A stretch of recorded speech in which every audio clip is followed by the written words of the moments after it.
The fluorescent lights hummed softly overhead as Dorothy Williams pushed her cleaning cart through the empty hallways of Tech Loeb Industries. It was 11 p.m., and while most people were heading to bed, Dorothy's workday was just beginning. Her footsteps echoed against the polished floors as she made her way past rows of expensive ergonomic chairs and sleek glass offices. "Another late night, Mrs. Williams?" asked Tom, the friendly security guard at the front desk. He was one of the few people who actually bothered to learn her name. "You know how it is, Tom. These offices won't clean themselves," Dorothy replied with a warm smile, adjusting her navy blue cleaning uniform. At 45, she carried herself with quiet dignity, her hair neatly tied back, and her uniform always crisp and clean. As she worked her way through the 32nd floor, she paused at desk after desk, emptying trash bins and wiping down surfaces. But Dorothy wasn't just cleaning, she was learning. Her eyes caught every detail, from the financial reports carelessly left on desks to the sticky notes with passwords that young executives shouldn't have written down. "MBA from Harvard, just like me," she whispered to herself, spotting a framed degree on a junior executive's wall. Next to it was another frame showing a photo of the young man shaking hands with the CEO at some corporate retreat. Dorothy remembered her own graduation day 15 years ago when she'd proudly earned her second master's degree. The memory brought a slight ache to her chest. Her cleaning cart squeaked slightly as she moved to the next office. This one belonged to Ryan Cooper, one of the youngest VPs in the company's history. His computer screen still glowed with a screensaver showing company stock prices scrolling by. Dorothy noticed some spreadsheets scattered on his desk, third-quarter projections that shouldn't have been left out. While spraying glass cleaner on his office windows, she couldn't help but scan the numbers. With her background in computer science, the figures jumped out at her like old friends. Something about the growth projection seemed off, but she filed that thought away for later. "Mrs. Williams," a sharp voice called out, making her jump slightly. It was Linda from HR, working late again. "Could you come back later? I'm in the middle of something important." "Of course, no problem," Dorothy replied politely, steering her cart toward the exit. As she left, she caught a glimpse of Linda's computer screen, employee termination forms. Her heart sank, knowing that somewhere in the building, someone's desk would be empty tomorrow. In the break room, Dorothy took her usual midnight lunch break. She pulled out a worn leather notebook from her cart and began jotting down observations while eating a homemade sandwich. Her handwriting was neat and precise, just like her thinking. "Let's see," she murmured, reviewing her notes. Third-quarter projections show 15% growth, but last month's cleaning supplies order for all departments dropped by 30%. She tapped her pen thoughtfully against her chin. After 15 years of cleaning these offices, she knew that cleaning supply orders were one of the most reliable indicators of actual office occupancy and activity. The sound of laughter drew her attention. Through the break room's glass wall, she could see lights on in the main conference room. Another late-night meeting of the Rising Stars program, young executives fast-tracked for leadership positions. As she watched them joke and plan their corporate ascent, Dorothy remembered her own dreams. Fresh out of grad school, she'd applied to Tech Loeb Industries multiple times. Each rejection letter had been polite but firm. Eventually, bills needed paying, and the cleaning position had been available. She told herself it would be temporary. Her phone buzzed. A text from her daughter Kimberly. "Mom, guess what? I got an A on my business ethics paper. Following in your footsteps." Dorothy smiled, her eyes getting misty. She'd worked these night shifts for 15 years to put Kimberly through college. Now her daughter was in her final year at business school, carrying the dreams of both generations. Back at her cart, Dorothy checked her task list for the night. The executive floor still needed attention, including the CEO's corner office. As she pushed her cart toward the elevator, she straightened her back and lifted her chin. She might be the cleaning lady, but she had something many of these executives didn't: patience, perspective, and a complete understanding of how this company really worked. The elevator dinged, and as she stepped inside, Dorothy caught her reflection in the mirrored walls. Behind her tired eyes was a sharp mind that had absorbed 15 years' worth of corporate secrets, strategies, and patterns. Little did anyone know that the woman who cleaned their offices at night understood their business just as well as they did, maybe even better. As the elevator climbed toward the executive floor, Dorothy allowed herself a small smile. She might not have the title or the corner office, but she had something more valuable: information. And in the corporate world, information was power, even if it came with a cleaning cart and a name tag that most people never bothered to read. The clock on the wall read 10:45 p.m. when Dorothy noticed something unusual. The main boardroom lights were still on. Through the glass walls, she could see a group of men and women in expensive suits, their faces lit by the blue glow of a presentation screen. Late-night board meetings usually meant big changes were coming. She checked her cleaning schedule.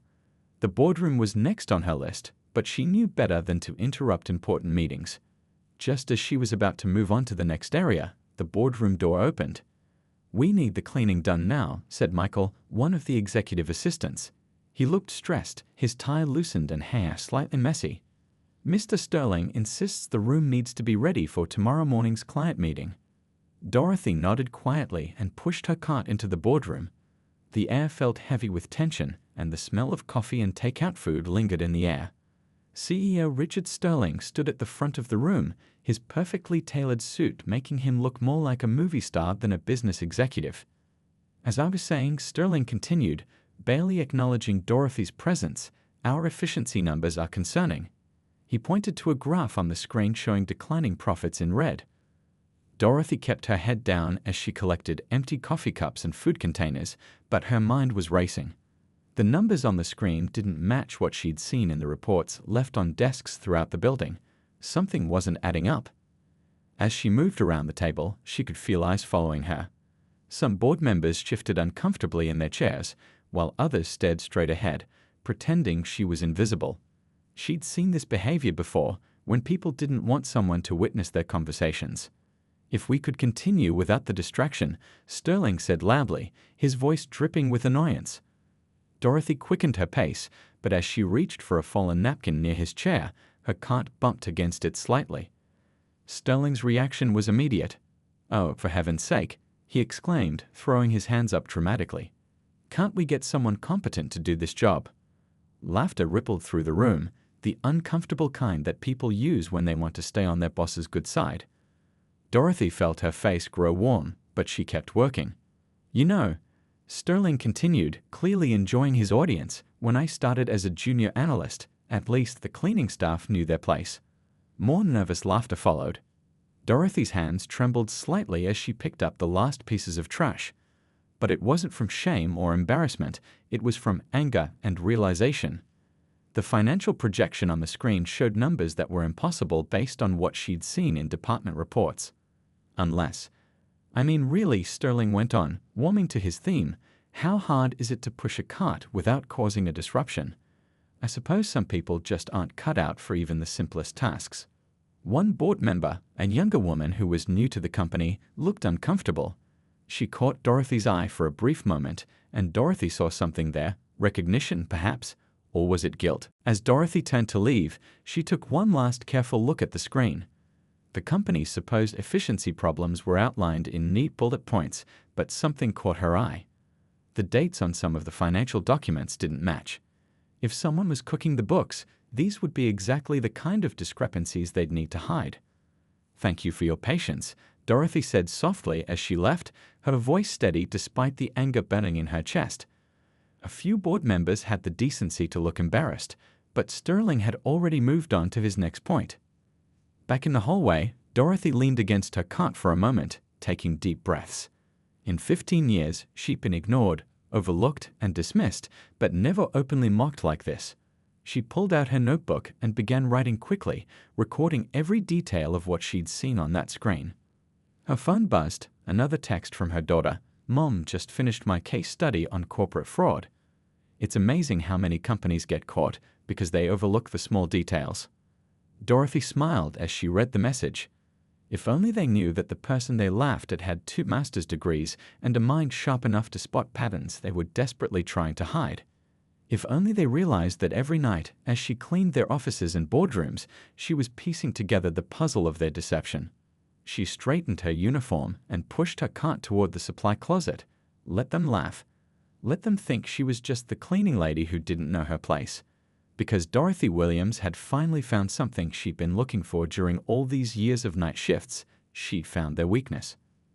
As she organized her cleaning supplies for the next day, Dorothy could still hear the board meeting continuing down the hall. Sterling's voice carried through the walls, confident and loud, not knowing that his perfect facade had just cracked in front of the very person he'd chosen to humiliate. 15 years, she whispered to herself, closing the supply closet door. 15 years of watching, learning, and waiting. Maybe it's finally time to show them exactly what the cleaning lady knows. The shredding room was Dorothy's least favorite place to clean. Located in the basement of Techlobe Industries, it was always cold and smelled like paper dust.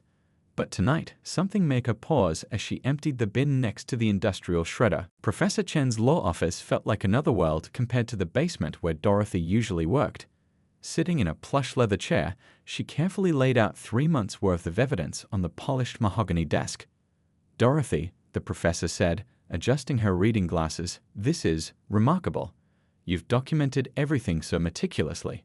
She picked up a page covered in Dorothy's neat handwriting. "You even noted the times and dates of when documents were shredded." "I had to be thorough," Dorothy replied, smoothing her skirt.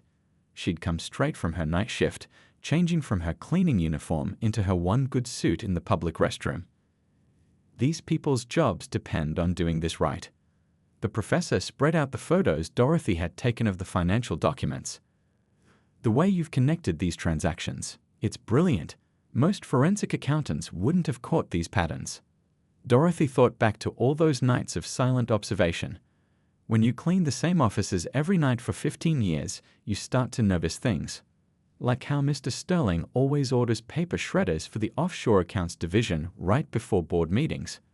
Or how certain documents only get printed after midnight. She pulled out her worn notebook, opening it to a page filled with dates and times. 3 months ago, I started tracking everything. Which executives stayed late, which documents disappeared, which numbers changed between drafts. The professor leaned back in her chair, studying Dorothy with new respect. "You know, when you were my student, you always had a gift for seeing the bigger picture. But this," she gestured at the evidence spread across her desk, "this is masterful." Dorothy felt a small glow of pride, quickly replaced by determination. "What's our next step?" "First," the professor said, pulling out a legal pad, "we need to protect you.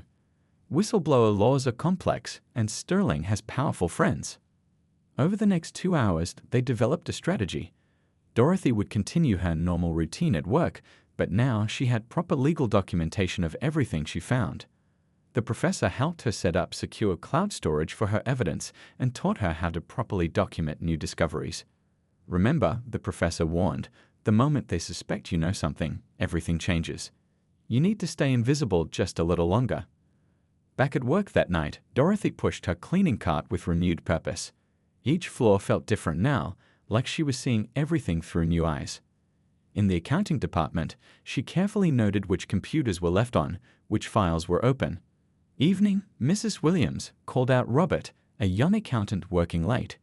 She'd seen him arguing with Sterling last week about irregular payments.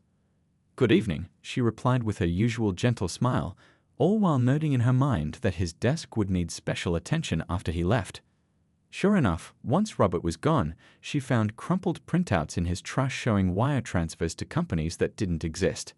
She carefully smoothed them out, photographed them, and added them to her growing collection of evidence. During her break, Dorothy called her daughter. "How's the internship search going, honey?" "Great, Mom. I've got interviews with 3 different companies next week." But her daughter paused. "None of them are Techlobe Industries. After what you told me about their work culture, I decided to look elsewhere." Dorothy felt a mix of pride and sadness. "That's my girl. Always trust your instincts." Late that night, Dorothy was cleaning the executive floor when she heard voices from Sterling's office. She slowed her movements, keeping her back turned while she listened. "The auditors are coming next month," a nervous voice was saying. "We need to clean up the overseas accounts before then." "Just do what we always do," Sterling replied confidently. "Move the money through the shell companies and delete the records. Nobody looks too closely at a successful company." Dorothy's hands tightened on her mop handle. If the records were deleted, her evidence might be the only proof left of their crimes. She thought about all the employees who'd lost their jobs in cost-cutting measures while Sterling hid millions overseas.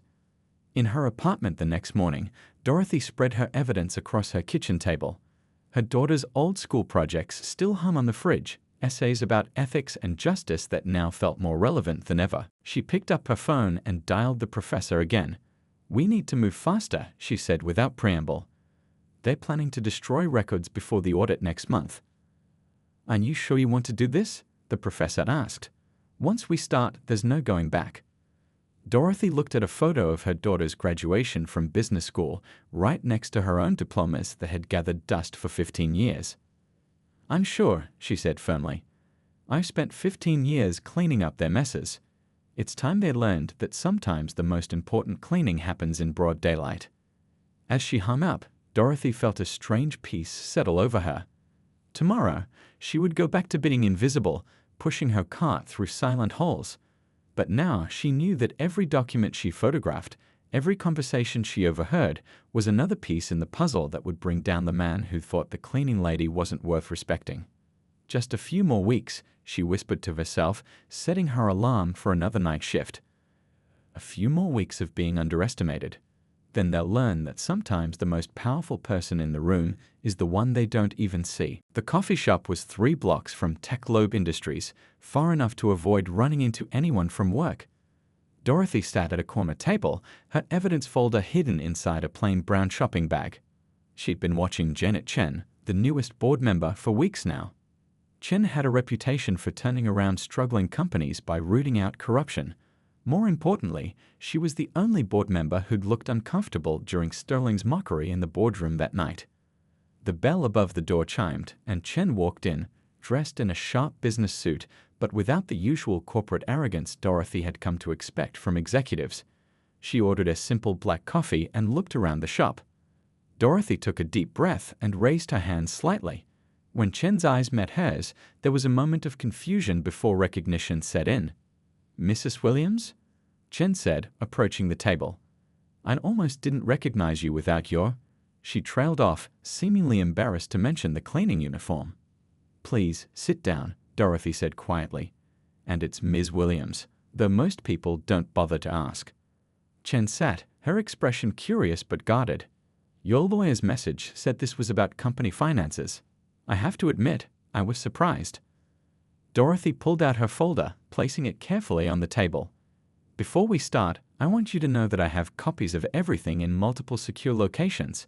What happens in the next hour could change a lot of lives."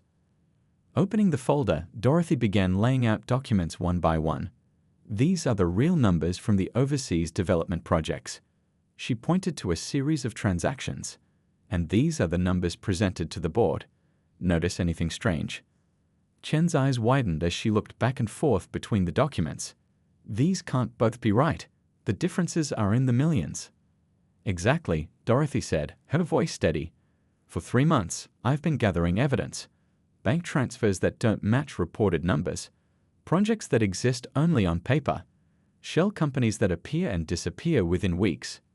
"How did you—" Chen started, then understanding dawned on her face. "The night shift. You saw everything." Dorothy nodded. "People don't notice the cleaning lady. They leave documents on their desks. They have sensitive conversations right in front of me. They write passwords on sticky notes and throw away draft reports without shredding them." She pulled out more evidence, photos of documents, detailed notes of late-night conversations, patterns of suspicious money transfers. But what really caught my attention was this. She showed Chen the records of employee layoffs alongside the hidden accounts showing millions in diverted funds. While Sterling was firing loyal workers claiming budget cuts, he was hiding money in offshore accounts. People lost their jobs, their healthcare, their stability, all so he could pad his own pockets. Chen's coffee sat untouched as she absorbed the information. "This is incredible and disturbing. But why come to me?" Dorothy sat back, studying the woman across from her. 2 weeks ago, you voted against cutting the employee education program. Last month, you questioned the overseas investment numbers. And that night in the boardroom, when Sterling was mocking me, you were the only one who looked ashamed.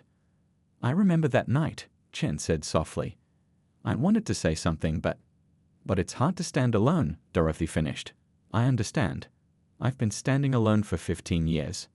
Chen looked up sharply. What do you mean? Dorothy pulled out one last document, her own credentials. 2 master's degrees, graduating with honors. I wasn't always a cleaning lady. But sometimes life doesn't go as planned. What matters is what we do with the opportunities we're given. And now you have the opportunity to expose major corporate fraud, Chen said, a note of respect in her voice. Why didn't you go straight to the authorities? Because this isn't just about catching a criminal, Dorothy replied. It's about saving a company. Thousands of people depend on Techload for their livelihoods. If this isn't handled right, they'll all suffer. She leaned forward, her voice intense but quiet. That's why I chose you. You have a history of cleaning up companies without destroying them. You understand that sometimes the rot at the top doesn't have to kill the whole tree. Chen was silent for a long moment, flipping through the evidence again. We'll need to call an emergency board meeting. This can't wait. I have everything ready, Dorothy said, pulling out a USB drive. But I need your word on one thing. What's that?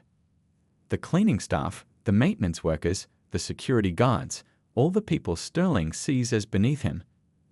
They need to be protected. No mass layoffs, no budget cuts targeting the lowest paid workers. Chen looked at Dorothy with newfound respect. You could demand anything right now. Money, position, power. Instead, you're protecting others. Dorothy thought about her daughter's words. Mom, you always taught me that true leadership is about serving others. I've spent 15 years serving this company, Dorothy said. Just because Sterling never understood the value of that service doesn't make it less important. Chen stood up, gathering the documents carefully. The board meets tomorrow at 9 a.m. Be ready. And Ms. Williams, thank you for trusting me with this. As Chen left the coffee shop, Dorothy remained seated, watching people walk past the window. Tomorrow, she would step out of the shadows. Tomorrow, everything would change. She picked up her phone to call her daughter, then paused, looking at her reflection in the window. The woman looking back wasn't just a cleaning lady anymore. She was about to become something Sterling had never expected, his worst nightmare. For the first time in 15 years, Dorothy Williams walked through Techload's front doors in broad daylight. The morning sun streamed through the glass windows, and the lobby bustled with employees starting their workday. A few people did double takes as they recognized her without her cleaning uniform. She wore her best navy blue suit, the one she'd bought for her daughter's college graduation. Her notebook and evidence files were tucked neatly in a leather briefcase that Professor Chen had given her. You're not pushing a cleaning cart anymore, the professor had said. Time to look the part. The security guard at the desk blinked in surprise. Mrs. Williams? I almost didn't recognize you. Good morning, Tom, she said with a warm smile. I have an appointment with the board today. His eyes widened, but he quickly checked his list. Yes, I see it here. 9th floor boardroom. As the elevator climbed, Dorothy thought about all the times she'd ridden it late at night, pushing her cleaning cart. Today felt different. Her heart was racing, but her mind was clear. The boardroom was already filling up when she arrived. She recognized every face. She'd cleaned their offices, seen their family photos, knew their coffee preferences. But today, they were seeing her for the first time. Sterling walked in last, his usual confident smile freezing when he saw her. What is the meaning of this? He demanded, looking around the room. Janet Chen stood up. Mr. Sterling, the board has called this emergency meeting to discuss some concerning financial discoveries. And we need the cleaning lady for this. Sterling laughed, but there was an edge of nervousness in his voice. Dorothy stood, smoothing her suit jacket. Actually, she said, her voice clear and strong, I'm the one who made those discoveries. She opened her briefcase and began laying out documents on the polished table. For the past 3 months, I've been gathering evidence of systematic fraud at the highest levels of this company. This is ridiculous, Sterling sputtered. You can't seriously be listening to a cleaning woman's wild accusations.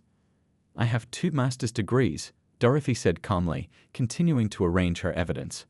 1 in business administration, 1 in computer science. I graduated top of my class. But more importantly, I've spent 15 years watching this company's operations from the shadows. She pointed to the first document. These are the real numbers from Project Phoenix showing $23 million in development costs. And these, she laid down another paper, are the numbers you presented to the board, claiming $45 million. The difference went to offshore accounts under shell companies. The room was dead silent. Board members leaned forward, examining the documents with growing concern. While you were laying off workers claiming budget constraints, Dorothy continued, her voice growing stronger, you were hiding millions in personal accounts. I have proof of every transaction, every fake company, every falsified report. Sterling's face had gone pale. You were going through private documents. That's illegal. I'll have you arrested. Actually, Professor Chen spoke up from the doorway where she'd been quietly observing. As a whistleblower exposing corporate fraud, Ms. Williams is protected by law. And everything she gathered was left in plain sight or headed for the shredder. Dorothy pulled out more evidence, photos, transcripts, financial records. You got careless, Mr. Sterling. You thought nobody would notice. But I noticed everything. Every late-night meeting about reorganizing the books. Every document you tried to shred. Every conversation about hiding money from the auditors. Do you know why I noticed? She continued, looking around the room. Because you never really saw me. I was just the cleaning lady, someone to laugh at, someone beneath your notice. And that was your biggest mistake. One of the board members, an older man who'd always been kind to the cleaning staff, spoke up.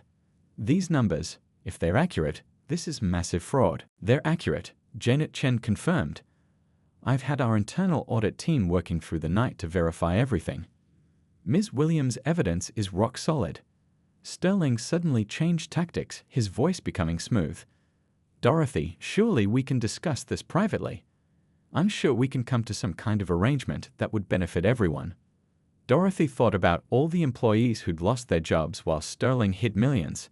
She thought about 15 years of being invisible, of swallowing her pride, of watching injustice happen right in front of her. No, Mr. Sterling, she said firmly. No more private discussions. No more hiding the truth. This company deserves better. Its employees deserve better. She turned to address the entire board. I'm not here for revenge. I'm here because TechLobe employs thousands of people who depend on their jobs. They deserve honest leadership. They deserve to know their hard work isn't funding someone's offshore accounts. The room erupted in discussion. Security was called, not for Dorothy, but to ensure Sterling didn't leave the building. Legal teams were summoned. Dorothy sat quietly, answering questions with the same careful attention to detail she'd shown in gathering her evidence.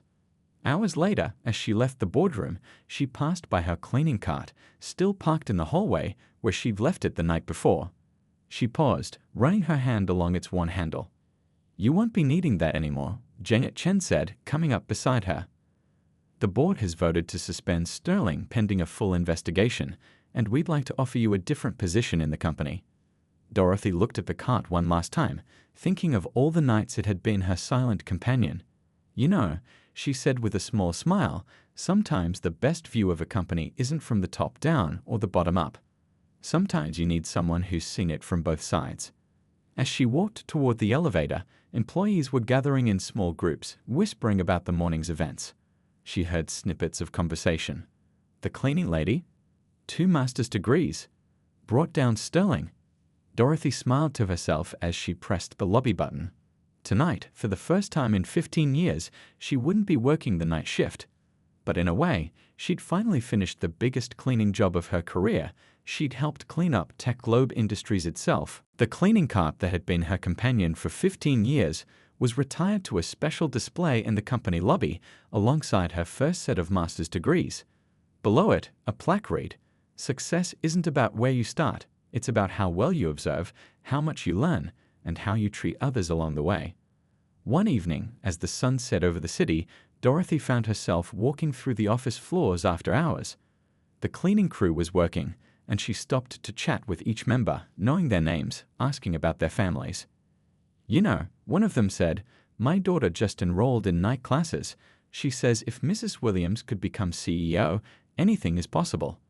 Back in her office, Dorothy looked at a new photo on her desk. Her daughter at her business school graduation, standing proudly beside her CEO mother. Next to it sat her old leather notebook, its pages filled with 15 years of observations that had changed everything. She opened her computer to work on her latest project, a company-wide mentorship program designed to identify and nurture talent at all levels. On her screen was the program's tagline: "Every position has potential. Every worker has worth."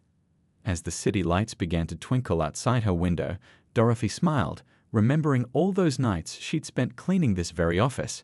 She'd come full circle, but her journey had changed more than just her own life. She'd shown that sometimes the most powerful person in the room isn't the one with the corner office. Sometimes it's the one with the courage to stand up for what's right, no matter where they stand on the corporate ladder. "Time to head home," she said to herself, gathering her things. But before leaving, she stopped by the lobby to straighten the plaque under her old cleaning cart, not because she had to, but because some habits, like caring about the little details, never really go away.